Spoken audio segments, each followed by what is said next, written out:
Hey Chooms, welcome back to another installment of my Cyberpunk story narrations. In this series, I select the most popular and essential stories from the Cyberpunk tabletop RPGs by Mike Pondsmith that are predecessors to Cyberpunk 2077. This includes both sourcebooks and supplements that will all help to build upon your knowledge of Cyberpunk 2077 and its world. Each video, I'll include a summary and linked analysis videos the stories are involved with. This will be a great series for those of us who would like to read the source books and learn about the lore, but don't have the time to look through it all, allowing you to multitask with an audio format rather than taking up that precious time of yours, which will in turn help everyone's understanding of my in-depth analysis series. Today, we will be going over the Firestorm Shockwave Arasaka Raid. My previous narration was a short segment from this storyline covered in the Red Sourcebook. This time around though, it will include every detail you need to understand the final battle of the Fourth Corporate War and the beginning of the Time of Red. The final section of the Firestorm Shockwave book, which is what I will be narrating, is dedicated to an epic adventure which pits players up against Arasaka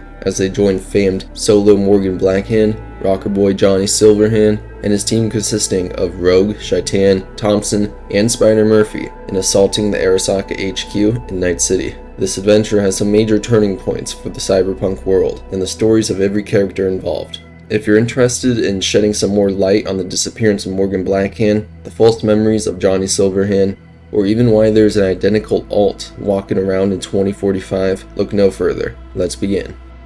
In the last few days, people have been disappearing, or rather, their minds have. A number of high-ranking individuals, congressmen, state senators, etc., have been found jacked into the net, their minds blank. 3 of the first victims of this attack were 2 major Militech stockholders and a US senator. Some posit strange effects of the data-altering virus that seems to be sweeping the net. Others suggest a netrunner gone berserk with a copy of Zombie, but many have come to a much more frightening conclusion. Soulkiller is back. The players have been summoned, by whatever means appropriate, to the theater headquarters of General Patrick Eddington, commander of the American and Militech forces around Night City. They aren't sure what's up, or what he wants, but they know it isn't likely to be good news. For them, the war is far from over. Throughout the war, Night City is the center of Arasaka activity. More than any other corp, Arasaka dominates Night City, and their tower acts as the nerve center for all activity on the North American continent. While a constant target for overt and covert Militech attacks, Night City becomes extremely hostile for them. Gangs, edge runners, police, the city government, even the mafia all seem to be arrayed against Militech, who withdraw from their own downtown facilities in favor of the safer proving grounds in July. When the mayor, Mbule Ebunike, protests Arasaka's actions, he suffers a nervous breakdown, steps down, and is replaced with a much more compliant and obedient Gavin Hawkinson. By August of 2023, Arasaka rules Night City, and the city is placed under what is essentially martial law for the duration of the crisis. A number of corporations abandon their facilities, which are quickly bought up by Arasaka. Note, this adventure could, of course, be set in any city in which Arasaka has major influence. Night City is just the most logical, and makes for a sort of poetic justice, don't you think? Part 1, A Gathering of Hosts, 2022. The door of the trailer swings open, and a young man in dark leathers, still dusty from the road, hauls himself up into the air-conditioned command truck. Humor glints from his eyes as light glints from the conchas on his hat and gun belt. A corned beef on rye wilts uneaten, clenched in the gunmetal gray fist. Evening, gatos y senoritas. Santiago, he sends his regards, but he has much to do. Now that the war is over, many contracts for construction, many wounded and dead to look after, including some family. But he has sent we Lobos to help in any way we can. Well, almost like old times, eh Johnny? Thompson runs the diagnostics on his FN RAL one last time as he speaks. Camouflage green combat armor sits next to him, his camera already chipped into the helmet's control port. Not quite. We've got a lot better support than 1,000 screaming fanboys this time.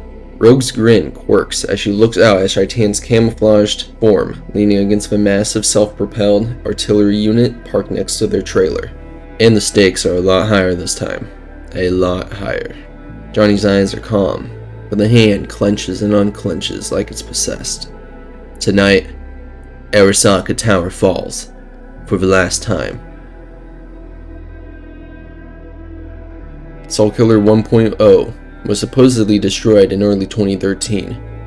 However, Kai Arasaka never stopped dreaming of a mobile killer that could roam the net, lobotomizing his opponents, and reactivated the project using his own funding at the new Night City Tower. Research into the fragments of code that remained Alt's notes and small amounts of research material recovered from off-site storage, which suffered a mysterious fire only weeks after the first tower was destroyed, destroying most of the data. But by late 2020, a new version of Soulkiller, version 2.0, was ready for beta testing.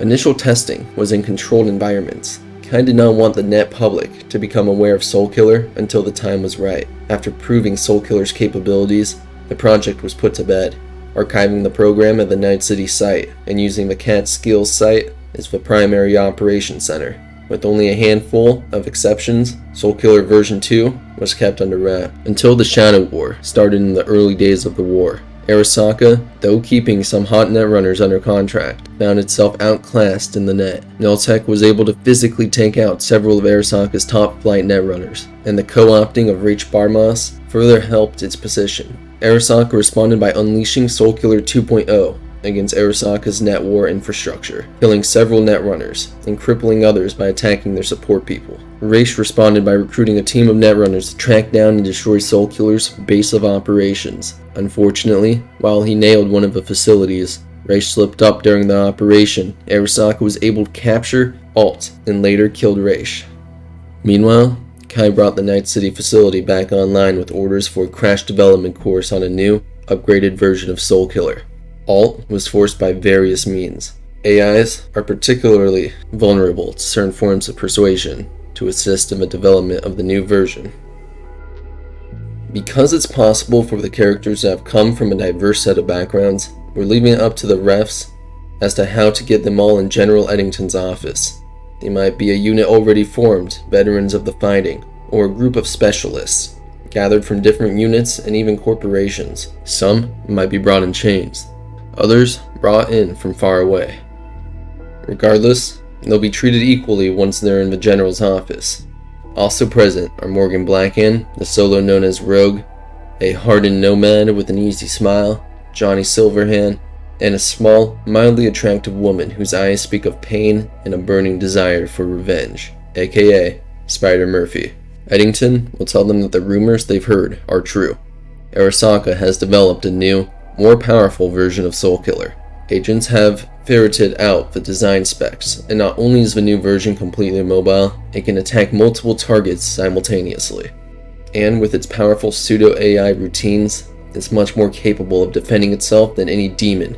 Worse, Kai has its original programmer, Alt, captured and stored, and is forcing her to work on the improved version. They have to go in and destroy the program. Left in the hands of Arasaka, it is far too powerful a bargaining chip. So, he explains, Johnny and a team of operatives are going to go in and take out the program. The secondary objective is what the characters have been brought in for. Arasaka has kept a database of all its intelligence files, information gathered over many years of operations. As far as is known, the last complete copy of the file is located here. He wants the characters to go in as a diversion, steal the database, and then set off a demolition charge to ruin the underground complex where the file is stored. This kind of mission is the kind that mere money can't really pay for, so refs should be thinking in terms of services Miltech or the government can render that will be meaningful to the players.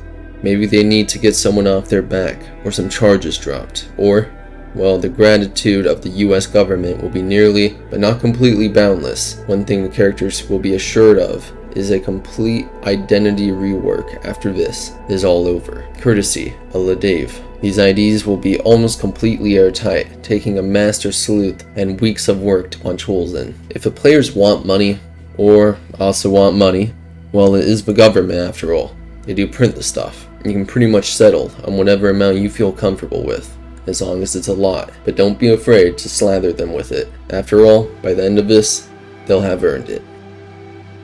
Part 2. Everyone needs a plan.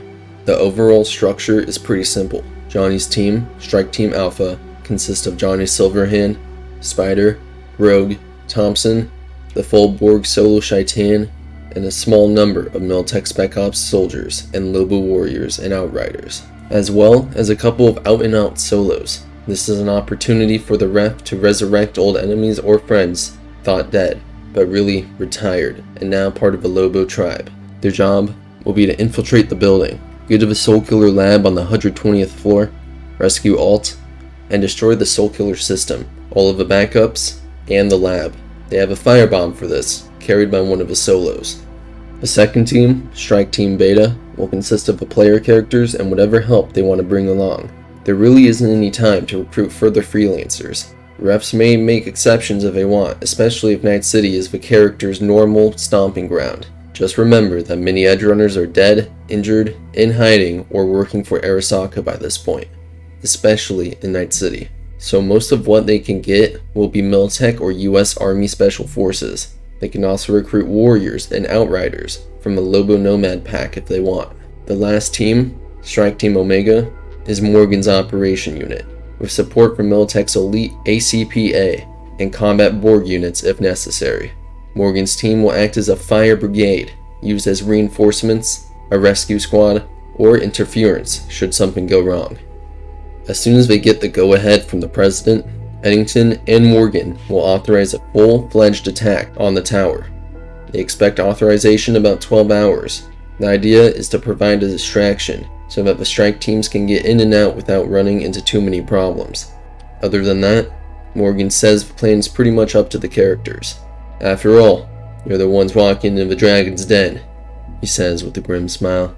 Eddington and Morgan will offer advice, and Johnny and the crew will be sure to speak up if they think they're being thrown to the wolves, but in general, the planning is up to the players. Only if a plan seems truly suicidal or involves the slaughter of civilians, the needless slaughter of Eddington's troops, or needless property damage other than the Arasaka Tower, they sort of plan that it will get a little wrecked, will Morgan or Eddington refuse to sign off on it. The characters can pretty much get any equipment they think they will need, as long as Morgan or Eddington approves and it's something that can be gotten in 12 hours or less. Anything the military types can't get, certain drugs or chemicals, street weapons, etc., a negotiator for the Lobos and a former fixer may be able to arrange the acquisition. The characters will also be provided with 2 specialized pieces of equipment, a combined data storage unit and computer infiltration system, and a nuclear demolition charge. They will be told that the database is deep underground, in a bunker built to withstand even a nuclear strike. The entire facility needs to be destroyed to ensure it is never used again. If the characters complain about setting off a nuclear device in downtown Night City, they'll be informed that there's no radiation hazard, and the device will be down deep enough to prevent any damage to the surrounding city. This is a lie. Eddington knows that the device is powerful enough to wreck the foundations of the building and destroy the tower. Reality check. So why are the players being given so much latitude? They're planning the mission. Other than the overall structure, they get everything they want in terms of weapons and manpower. They're being treated like kings, at least in terms of pre-mission resources. The fact is that Johnny and his team are the diversion, although only Morgan and Eddington know that. The primary goal of the job is not to destroy Soul Killer, although that is an important goal. The fact is that, like a bad penny, Soul Killer keeps popping up, and no one, not even Johnny, is convinced they can destroy it forever. He's here to free Alt, since he feels responsible for her being a ghost in the machine in the first place. He has no intention of abandoning her again. He and his high-profile group are intended to draw the most flack and keep the security forces busy on the upper floors, while the player characters make their way down to the basement levels. The true primary target of the mission is the retrieval, or at least destruction, of the Arasaka database and the destruction of the tower. Although, only Eddington knows that. Morgan suspects Eddington wants to wreck the tower, but he isn't sure. Why? Well, since Saburo Arasaka took over the company and sent it on its current path, Arasaka Industries has been acting as a massive intelligence gathering group. The information is not usually used directly. Blackmail and extortion are tools of last resort for Arasaka. Rather, it's been used to manipulate policy, predict outcomes, and shape the path that Arasaka would take. There are hundreds of MU of information in the main database, ranging from information easily obtained from the InfoComp databases to passwords to get in a Cheyenne Mountain from 1979 to 2005. There's information in here that could topple governments, shatter corporate alliances, and change the world as we know it. At this point, there's only one completely intact copy left. Arasaka, Night City, took its main computers offline in the early days of the war, determined to keep its systems secure despite the cost and efficiency. Such a knowledge base could allow Arasaka to regain or even surpass its old status, especially if everyone else's data is suspect due to the strange corruption effect that's working its way through the net. Although only the big boys know how bad the corruption is getting, they can see the writing on the wall. In the conflict for hard data that they know is coming, such a pristine database could be the most powerful weapon of all. And you wonder why Militech and the US government don't want Arasaka to have it? Part 3. The Attack. The attack on the tower is two-pronged. A massive flight of AVs, helicopter gunships, and air assault troops are launched into the city center to strike at the downtown forces and pin them down, while the less mobile units are assigned to pin down the Arasaka forces on the outer perimeter of the city. Overwatch is provided by a flight of F-38 fighters from the North Oaks COG. Both teams are going to have a tough time of it. The aerial force will face gunfire and ground-to-air missiles most of the way in, as well as the attack by Arasaka's air defenses. The ground forces will be walking a thin line between keeping the Arasaka forces from redeploying to help their brothers in the city, and inciting either of them or the NorCal Guard units into attacking. The US Army is going whole hog. Eddington knows that he hasn't really got nearly as large a force as he would like, especially if he ends up finding both Arasaka and the NorCal Guard, so there isn't a heck of a lot of a tactical reserve built up. A few rapid deployment units and AV-7s, and some small units of air assault forces and Marines from North Oaks, but not much. Events, or things that gotta happen. The gun's silence is not just an adventure, it's also a story. The final assault on Arasaka Night City marks a climatic chapter in several major NPCs' careers, and we know how we need their stories to proceed. While you don't have to follow our storyline, we present it nonetheless, so you can see how these characters fare in this tumultuous beginning of a new era. Thus, at various points in the adventure, there are sections labeled Event. These are things that occur in the main timeline of the mission and affect the major NPCs in some major ways. Since they largely happen off-screen from the player characters' activities, we've written them out to give you a sense of the drama unfolding elsewhere during the mission. It's up to you and your players to write the other half of the story. Some of your players could even go with the strike team, Alpha or Omega, and participate in some of this part of the story firsthand. But the final resolutions of each event should be maintained. If you aren't necessarily following the timeline, feel free to ignore these events, but realize that they set up situations that develop in the third book, Firestorm Aftershock. Part 4. The Tower. There's no way we can really do a building as huge of Arasaka's tower justice in an adventure like this. Describing a corporate tower would take a book all to itself. So what we've done is isolate those floors the players are most likely to find themselves on. The rooftop, Kai's office, and living quarters, and of course the underground bunkers. Unfortunately, if your players go off somewhere we haven't detailed, you'll be pretty much on your own. Some information on the layout of an Arasaka tower can be found on page 108 of Stormfront, and some information about the Night City Tower in particular is available on page 103 of the Night City Sourcebook. Overall description. The Arasaka Tower in Night City is located at Corporate Plaza, 130 stories tall. It's the tallest building in the city, and its shadow falls over most of the northern sections of the city as the day passes. Security is very tight. All doors are tied into an alarm system, alerting security if an area is entered without authorization. Laser webs are used in many hallways to detect movement, and many enclosed areas are equipped with air pressure sensors. Open areas often have a WXA system scanning them. Secure areas are guarded by a man-trap system. If the door refuses authorization, the interloper is locked in. Security response is hampered somewhat by how spread out the forces are, and how tall the tower is. Immediate security response is designed to pin a security risk down, holding it there until heavier forces can be brought to bear. Typical response is about 1 to 5 minutes, but will be as many as 50 security guards or soldiers they gather on a lower floor, unless the floor's forces are in threat of being overwhelmed, in which case, reinforcements will arrive as available from both directions. During the siege, as Arasaka facilities came under attack, the word went out that the official fallback point was Night City. As a result, almost every survivor of a government's onslaught is here, literally thousands of troops, many stationed here at the tower. As a result, there are soldiers housed almost anywhere they will fit. The apartments and barracks are long since overflowing, and the soldiers are sleeping in offices, in labs, in executive suites, and in hallways in some cases. While floors have been turned over to the medics as treatment and recovery wards, and parts of a basement/parking garage have been converted into a makeshift triage or field hospital. As a result, there are plenty of troops available for guard duty. Referees shouldn't hesitate to increase the strength of guard teams, substitute soldiers for security guards, and in general, adjust the threat level of the run to be a real serious challenge to the players. After all, one thing Arasaka has plenty of right now is soldiers. There are hundreds taking refuge near the tower. Arasaka may not be able to feed them for much longer, but it has them. Event: The Uplink. Sir? Yes, Taisa? What is it? We think they may be headed for the Soul Killer project, but we aren't sure. There also seems to be a group of their forces headed for the command center. They could be aiming for the database.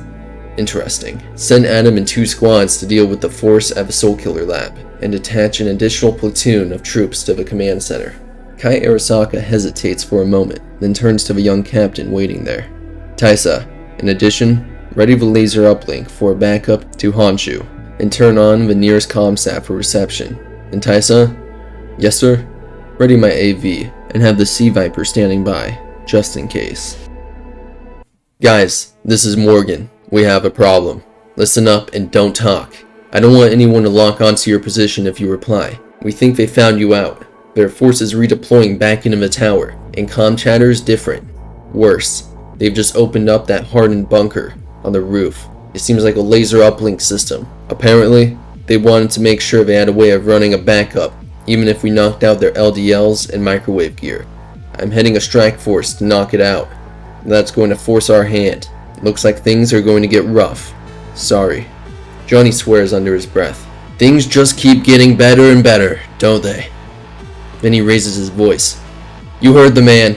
Let's get this damn door open. We aren't going to have a lot of time. At some point in the attack, Kai will order that a backup be made of the main database. The backup data laser on the roof will be deployed, and they will bring the backup. At this point, Morgan will break in on the characters' radios and let them know this, and let them know that he is going in to knock out the laser. Event: Duplicity. Well, Johnny, I have a request. You stop pacing, stand still, and stop asking, well, every minute. Shaitan and I will have the door open when we have it open. This isn't like popping the lock on the Quickie Mart. Spider goes back to work on decrypting the access codes on the door alarms, while Shaitan bypasses the physical systems. Johnny sits on his haunches, waiting. And we've got it. Alright, the door's bypassed. Johnny stands up, the gun ready. Okay, Shaitan, you drew the short straw, so you're in first. The Borg nods and lifts his gun pod. Right. See you in Valhalla if they've been lying to us. Shaitan cracks open the door, scanning it with a remote extension, then flings the door open, whipping his gun pod up in a smooth motion, firing off 2 quick shots from a grenade launcher. Sorry about that. Auto gun in the far corner, camera in the other, taken care of. Well, that's all. Let's get to work. Spider, the computers are in the next room. Everyone else, secure the perimeter and let's get those demolition charges set up. Johnny strides into the room as if it were a stage and not a secret lab. Of course, it's probably all the same to him. Spider thinks to herself as she jacks her heavily shielded deck into the console before her. Hello? Alt? What? Who's there? Spider? Yep. My name's Luke Skywalker. I'm here to rescue you. What? Sorry. Flat vid Rage made me watch one day. Where's Rage? I thought he'd be writing point on my rescue. Rage is dead. Alt. Arasaka found the Connapt and dropped a rock on it. My god, Spider, I'm so sorry. Yeah, me too. And Arasaka will be too, Spider silently vows. Spider, are you almost done? Is she there? Is she okay? Chill, Johnny. Yes, I found her and I've dumped her into the memory core. I'm releasing a recursive virus to wipe out all mention of the Soul Killer program. And? Well, is to remove every trace of evidence, at least electronic, that the Soul Killer ever existed. It's sort of like what Facemen used to erase an identity, only more general. Now give me some space. Make it fast. They've got to know we're here. Johnny steps back into the outer lab, scanning for signs of trouble, which gives Spider time to walk over and download the last of the data chips. Then, she closes down her deck and joins him outside, talking about media. Thompson. What are those? Thompson asks, his cyber optic scanning the data chips. Spider tucks into a pocket. Information on the development team, records on external net access from the router, basic stuff, so we can track down the bastards who wrote this, and check for any offline storage sites. It isn't, she reflects, completely a lie. After all, she does have that information tucked away on the first chip. It's the other ones that contain her ace in the hole. As Strike Team Alpha hits the lab, they are slowed down by the security systems, but manage to accomplish their objectives of purging Soul Killer and downloading Alt. Unfortunately, they take a little too long. Event. Johnny's dead, babe. Johnny's dead. Going somewhere? Adam's voice cuts through the silent offices like a bullet crack. Someone screams, as a machine gun and shotgun fire from Arasaka troopers spray through the narrow hallway, cutting 3 of the team's Spec Ops troopers in half. Spider scrambles behind a heavy pillar, as Rogue and Johnny take up position behind office furniture wholly inadequate to the job of stopping heavy fire. Spider watches Shaitan simply fade into near invisibility against the wall. Rogue pops off a burst from her rifle, then fires 2 grenades. The arrows seem to want the lab intact, and aren't using heavy weapons. Team Alpha is under no such constraint. Shaitan fires off blast after blast from a portable cannon he calls a shotgun, but is tagged by an autogun burst that sends him rolling. People on both sides spasm in full, as high-velocity death fills the entire floor of the building. Somewhere, Spider hears Thompson scream in pain. Things are bad. There are too damn many of them. Plus that Borg. Time to make a decision. Bullets chip at her cover while she hurriedly links her cyber deck into the heavy suitcase memory stash carrying Alt. No time to double check. No time to confirm links or space available. She launches herself into the net, dragging the linked icons that represent Alt's personality, memories, and whatever else it is that makes her different from an expert system. All Alt has, she thinks to herself, is a hope and a prayer. Here goes nothing. With a virtual toss, Spider fires the various portions of Alt out into the net, tagging them with a marker so that she can maybe retrieve them someday, and, if she gets lucky enough, re-res them back into her second best, now first best, friend. On the other side of a room, Johnny crouches under a desk, fighting with his past between bursts of gunfire. I left Alt last time. Just abandon her. Not again. Never again. Better to burn out, says the hand. Yeah, he says to himself, and he knows what he has to do. Spider spends just a few seconds in the net, an eternity, and never enough time. She comes back to find her cover still getting powdered, although the cacophony has diminished. She sees a Rogue discarding her empty rifle and pulling 2 heavy pistols. Spider draws her own flechette pistol, its heavy weight somehow comforting in her hand. Suddenly, Johnny's voice rings out, not in song, but in challenge. Hey, Steelhead, let's rock and roll. Johnny's standing in plain sight, a Militech SMG in one hand, the Malorian in the other. He begins pumping out rounds to Adam. Adam turns, but hesitates, astonished at the audacity of the rocker boy, challenging him with weapons that won't even crease his armor. An arm comes up, the auto shotgun, and it fires. APDS rounds cut the young rocker in half. Johnny spins and falls to the ground, a surprised look on his face. The Malorian still smoking in his fist. It only takes a second. But a second is all Shaitan needs. He suddenly seems to emerge from the wall behind Adam and grapples with him. Seeing an opening, Rogue and Spider react as one. Rogue stands, bullets streaming from her pistols like tears, raking down Arasaka troopers.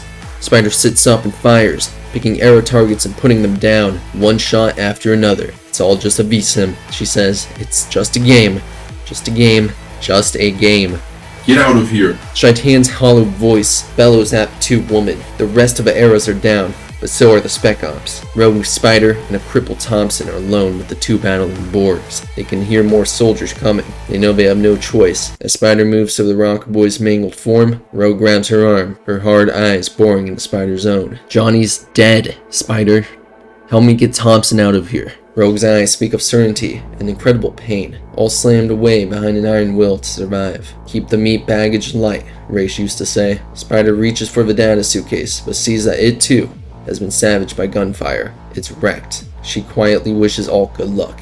Spider, now!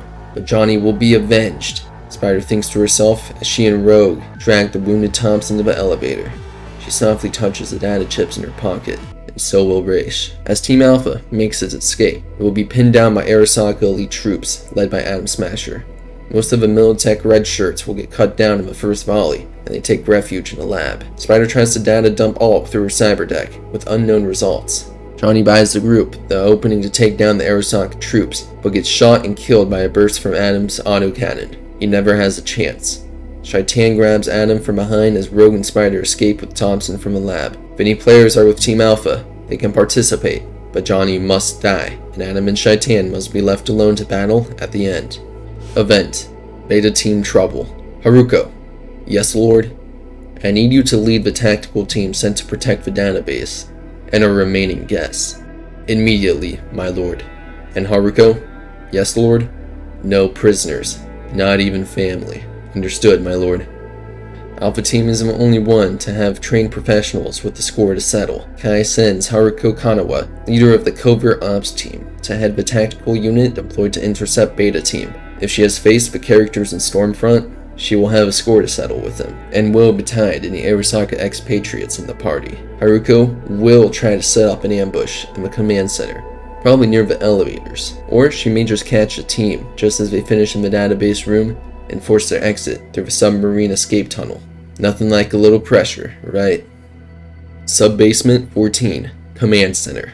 There are only two ways the players will be able to get into the command center: the right set of elevators in the mini-mall, or the concealed elevator core in the warehouse.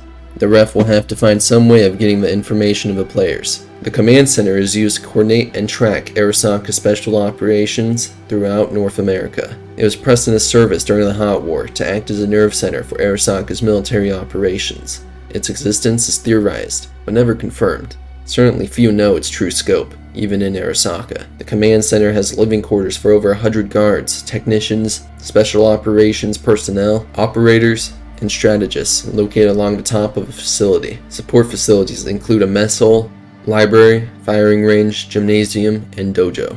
Power for the facility is provided by a nuclear reactor and turbine. Access to the reactor is restricted and well marked. Near impossible electronic security to access. The area around the access lock is devoted to a number of labs and offices for the small research team located here. A large, circular command center houses small offices for a number of analysts, computer operators, and team commanders, as well as mission status screens, video displays, and other systems vital to the command group. The centerpiece of the room is a massive holotank in which floats a real-time update of the Earth and Neo. This display can be zoomed in or out to highlight or focus on almost anywhere in the world. Even floor plans can often be displayed. Flanking in the command center are the computer room and a machinery room that holds air and water circulation systems. The database archive is located in a room opposite the command center, behind a locked door. Located in here are massive storage systems and a computer core to run the database archiving software.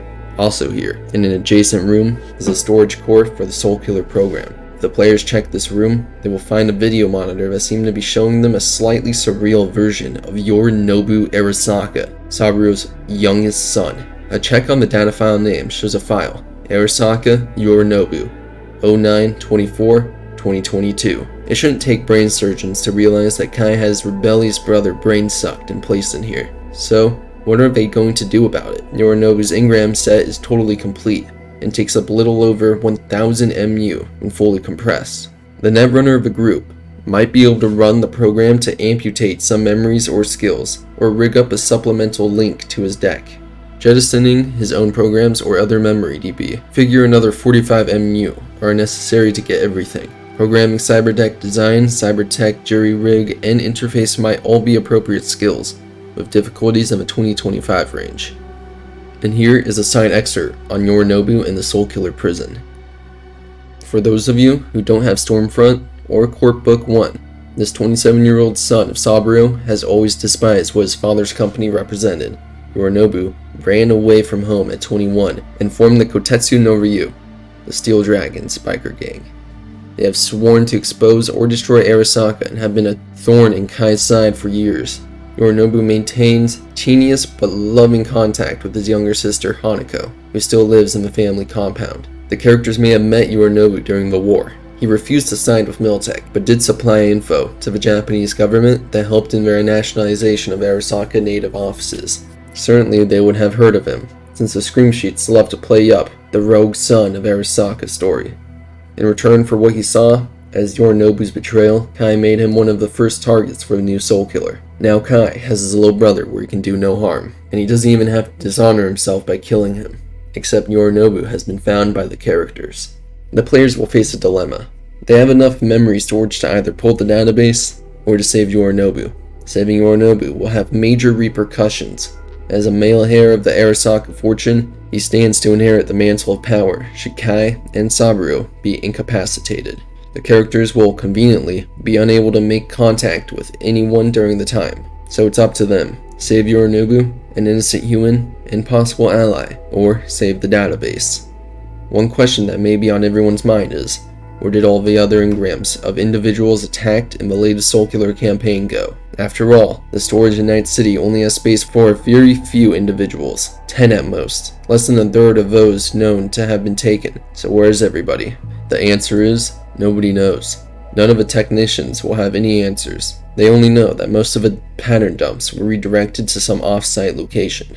Next door is what appears to be some sort of cloning facility, or something that a medtech might be able to identify as some kind of neural uploading system hooked into the Soul Killer storage core. The equipment seems to have been used. If the players investigate, they will find tissue samples labeled Alt 02-17-2013 and Yorinobu Arasaka 09-23-2022, as well as several others. Additional facilities include a small firing range and 3 large rooms for storing supplies and other materials.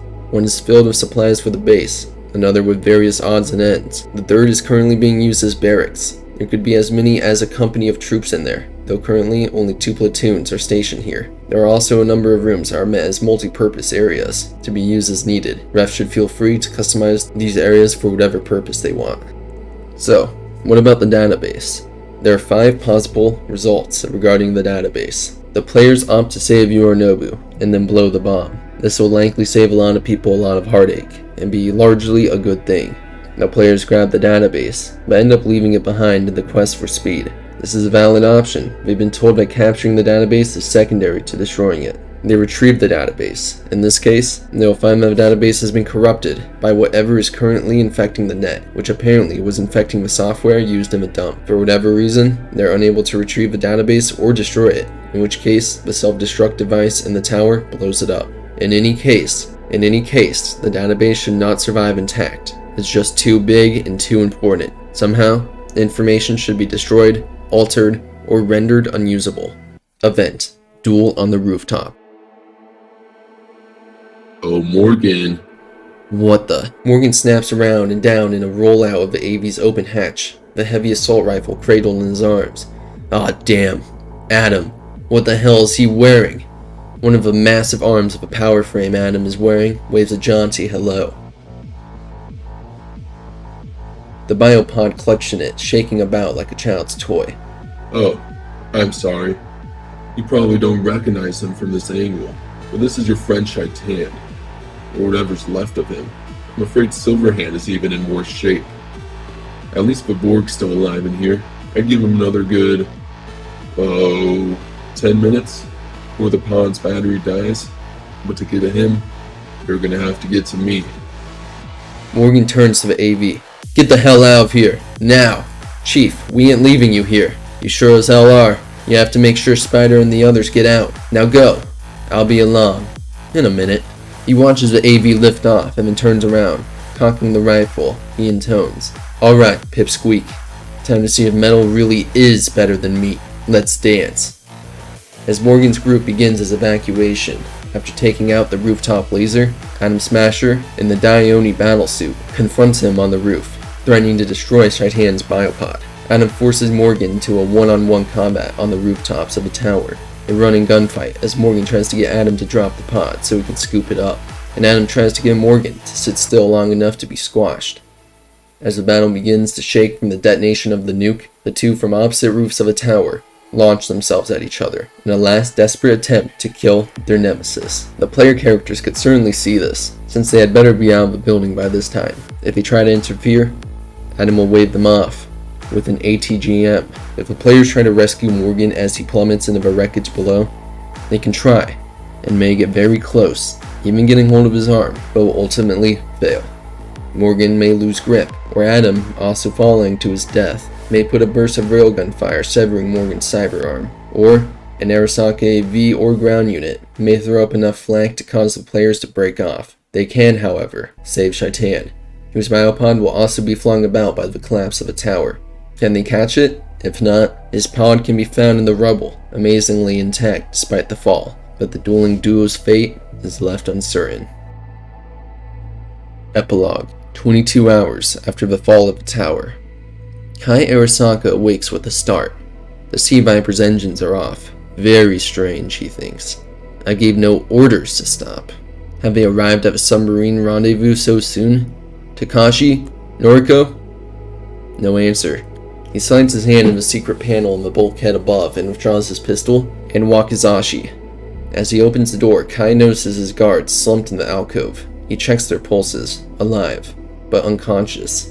No sign of a struggle, a smell of ozone, some kind of taser or EMP pulse. Kai makes his way through the ship, checking for someone, anyone, or some cause of the intrusion. Even Taisa Ogawa, the converted Samson, is down, covered in some form of plascrete, his electronic systems garbled. Everyone else is missing or slumped over at their station. There isn't even a sign of a fight. He comes to the forecastle, stops. There are lights on the special room used for the tea ceremony.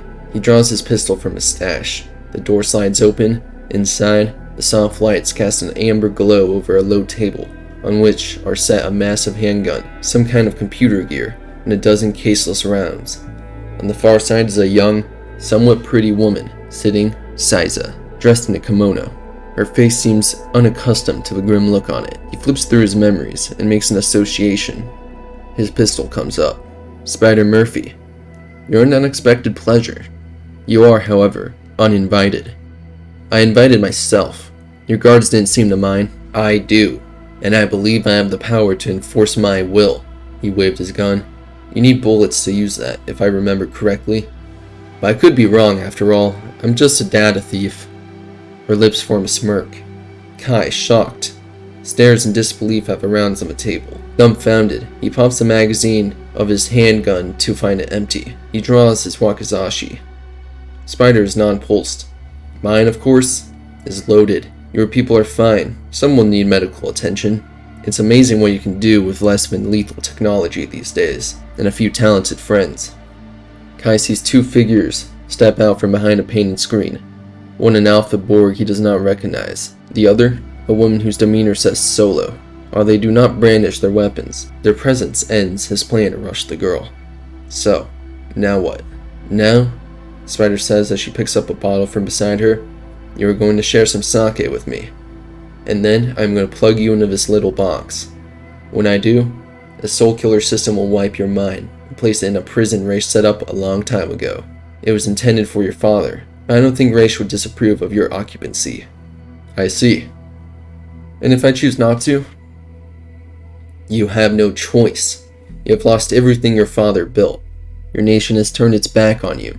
You have dishonored yourself and your family. As it'll turn to ash, Kai, you must make amends. Spider pours the sake with a steady hand. She passes a cup over to Kai, who takes it with a steady hand.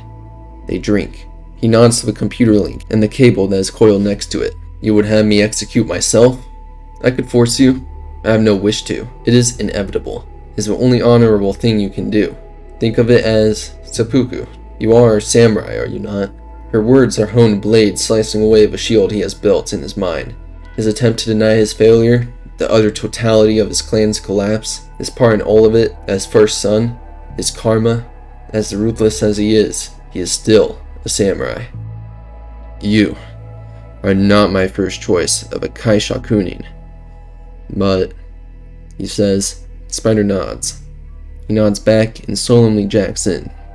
As the soul killer rushes upon him, he speaks through the interface. The ocean waves swell.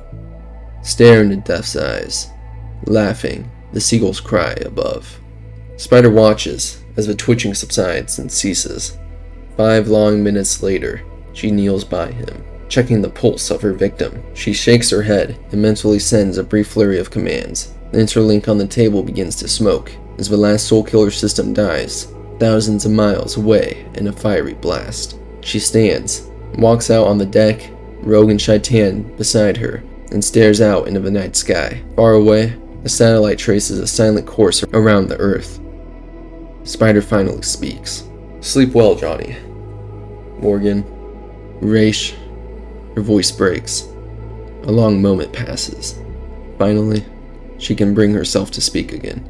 Rogue, call for pickup, will you? She says quietly, all emotion seared out of her. She feels clean. She feels empty. She feels dead. I need to go home.